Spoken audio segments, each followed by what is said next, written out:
السلام علیکم حضرت، ایک شرعی مسئلہ دریافت کرنا تھا۔ اگر میاں بیوی کے درمیان طلاق ہو جائے تو کیا بچوں کی وجہ سے وہ ایک ہی گھر میں الگ الگ کمروں میں رہ سکتے ہیں یا نہیں؟ برائے کرم قرآن و سنت کی روشنی میں رہنمائی فرما دیں، جزاکم اللہ خیرا۔ السلام علیکم ورحمۃ اللہ وبرکاتہ۔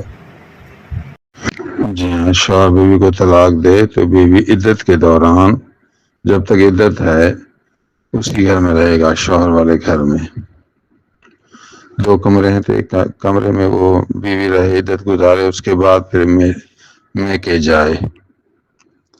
السلام علیکم۔ باقی اگر عدت کے بعد رہنا چاہے، اس کے بچے ہیں، تو اگر شوہر اس کو ہاتھ نہ لگائے، اس کو تسلی ہو کہ شوہر غلط طریقہ اختیار نہیں کرے گا، اس کا دین، اس کی دنیا محفوظ ہے، تو پھر بچوں کی وجہ سے علیحدہ کمرے میں رہے۔ شوہر اس بات پر راضی ہے تو شوہر کو بھی اجر ملے گا کہ خاتون پر احسان کر رہا ہے، اور خاتون بھی بچوں کی وجہ سے الگ رہتی ہے تو ٹھیک ہے۔